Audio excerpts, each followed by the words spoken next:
Thank you for inviting me to be here. I've heard a lot said about different sports and what you can do in sports, and that's exactly what I wrote about in the book. The book that I wrote about will not help you become a better coach in terms of how to run an offense or a defense, but it's really written to encourage our young people to look beyond what they see in front of them as just being a pro athlete, while carefully not destroying that dream. My purpose was not to destroy the dream, but to encourage them and help them identify opportunities that they may not be looking at. As adults, we always say our young people aren't taking advantage of the opportunities that are before them. Well, sometimes they need adults to point them out to them. So that's what I do with the book. So that's what the book's about. The book also discusses the importance of words and how words can impact and affect young people, not only today, but years down the road. Some of us are victims of words that were spoken over us years ago.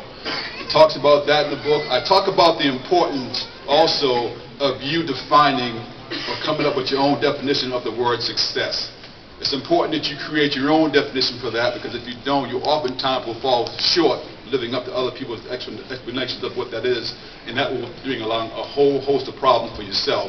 I talk about that, talk about the appreciation of invisible people. These are people that we come across in our daily lives that we don't even recognize. That's in the book, and so much more. Trust me, it'll richly bless you.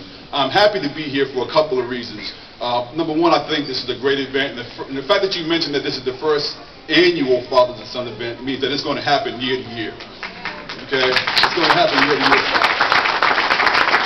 So I look forward to coming back, Clyde, on the 5th, the 10th, and the 25th anniversary of this event when it comes on. I'm serious. Secondly, you picked a great date, June 19th.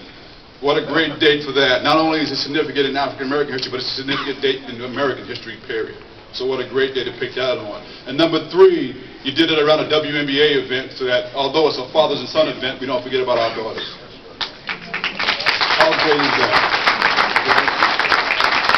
Now, what I didn't tell you before when I got up here is that I'm a father of 5 children. My beautiful wife here is with me. She's videotaping right now.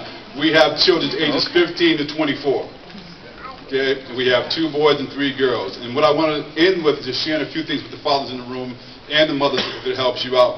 But as you know, there's no parent guide. There's no manual that tells you how to be the best parent you can be. You do the best you can and you try, and you hope to God that it works out for you. Okay? One of the things I want to encourage you that helped me is getting past the barrier of guilt and hypocrisy. And that is when you try to tell young people what not to do, knowing you in fact did it yourself. And one of the things that helped me get past that was to focus on the message of the consequences of the action, not just the action. How many of you know when you tell someone don't do something, you make it more attractive? So if you don't focus on the message of the consequences of why you're telling them not to do it, the message won't come across. Number 2, I'm going to encourage you dads, encourage your children to laugh, have fun, and let them be silly once in a while. It's okay. Trust me, it's okay. And let them see you like that. Because when they see you laugh, it eases a lot of tension and they enjoy themselves just as much. I know when I laugh, my children laugh. And I admire that about all 5 of them. They have a great sense of humor and they can laugh at themselves. Okay? And especially if you are raising young boys, that is important. Because this society does a job of just detaching our young men from their emotions at a very early age. We tell them, men don't cry, men don't do this, you can't do that. We detach them from their emotions at a very young age. They got to grow up and be hard, be a thug.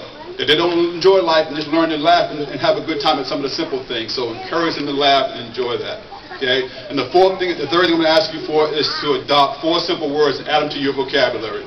Now, if I said 3, you automatically think I love you, and you should have that in your vocabulary. There's no question about that. But how many of you know that those 3 words have lost a little bit of their luster? Okay? Oftentimes, those 3 words have been used for manipulation purposes. The 4 words that I'm simply talking about are the simple words that I have not seen have a greater impact, and those 4 words are I'm proud of you. Learn to adopt those 4 words in your vocabulary. Trust me, I have not found another collection of words that have an immediate impact, not only on the receiver, but also on you when you share those words. Because usually when you share those 4 words, you're sharing them from a position of authority and out of love and admiration. If you adopt those 4 words, you will instantly change the countenance of a young person you share them with, and they'll never forget that. Okay, so I want to thank you for allowing me to be here. Again, I have a book. It's here. I brought a few copies with me. It's only $15. There's so much here. Trust me, I know it will richly bless you, and if not, it will richly bless someone in your life.